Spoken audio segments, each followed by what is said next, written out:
Sallallahu ala Muhammad sallallahu alaihi wasallam. Yang semoga Allah senantiasa memberikan kepada kita hidayah kebenaran.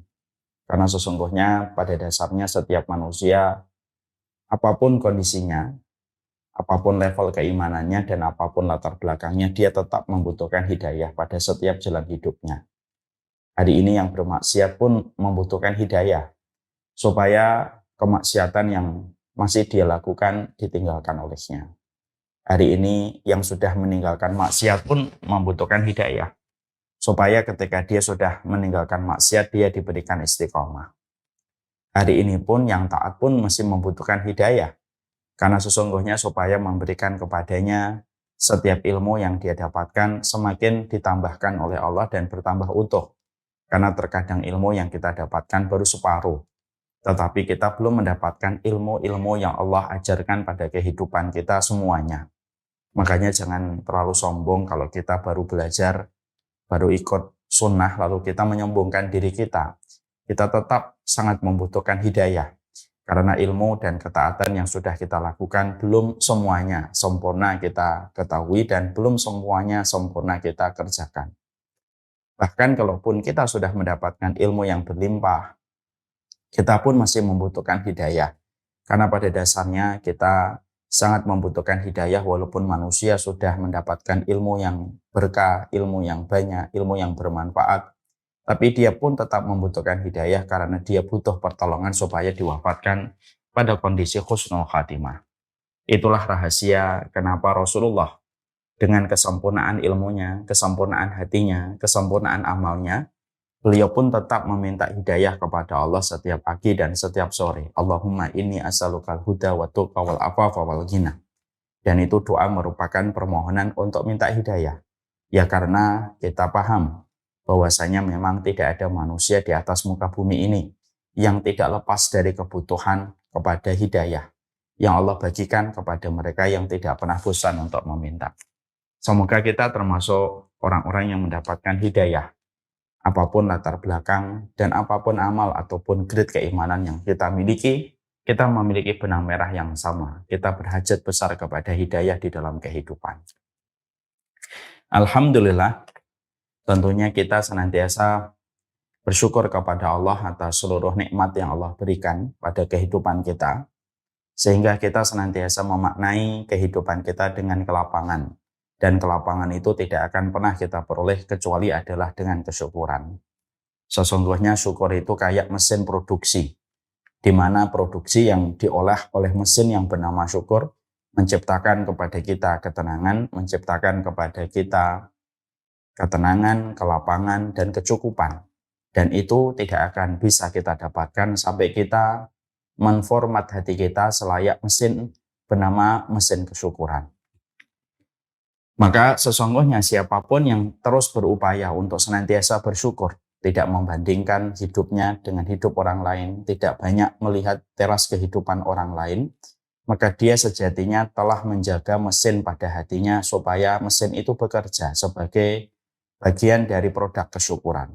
Nanti hasilnya dia akan merasakan ketenangan, dia akan merasakan kelapangan, dan pasti akan merasakan kecukupan. Karena inilah tiga perkara yang menjadi simbol sesuatu yang paling berharga dalam kehidupan itu adalah ketenangan, kelapangan, dan kecukupan. Berapa banyak orang hari ini pintar, tapi belum tentu hidupnya tenang. Saya pernah membaca sebuah artikel, ada anak cerdasnya luar biasa. Sebelum usia 17 tahun dia telah menyelesaikan program beasiswa S2, bahkan S3. Tapi ternyata ketika dia di usia 25 tahun, dia resign dari pekerjaannya dan dia merasa bahwasanya masa kecilnya direnggut sama orang tuanya untuk terus belajar. Dan hari ini dia tidak merasakan ketenangan. Belum tentu orang yang kaya mereka merasakan kecukupan. Berapa banyak orang yang pundi-pundi hartanya sudah sangat berlimpah tetapi tidak pernah merasa cukup. Padahal sejatinya kehidupan semakin ditinggalkan dan kematian semakin didatangi dan ditujukan. Sehingga akhirnya Masya Allah, sehingga dia di dalam kehidupan tersiksa bukan karena tidak adanya harta yang dia peroleh, tetapi dia tersiksa oleh oleh sikap hatinya yang terus merasa kekurangan. Dan belum tentu di dalam kehidupan ini akan mendapatkan kelapangan, karena berapa banyak orang yang terkenal tetapi belum tentu lapang hatinya. Sehingga terkadang setiap waktunya dia harus terkoneksi terus dengan sosial medianya, dia merasa harus terkoneksi dengan para followernya, dan terkadang dia rapuh untuk menghadapi hujatan dan bulian yang ditujukan kepadanya. Cenderung emosional, cenderung marah-marah ketika ada nada-nada miring yang ditujukan kepadanya di tengah di tengah keterkenalan yang dia dapatkan.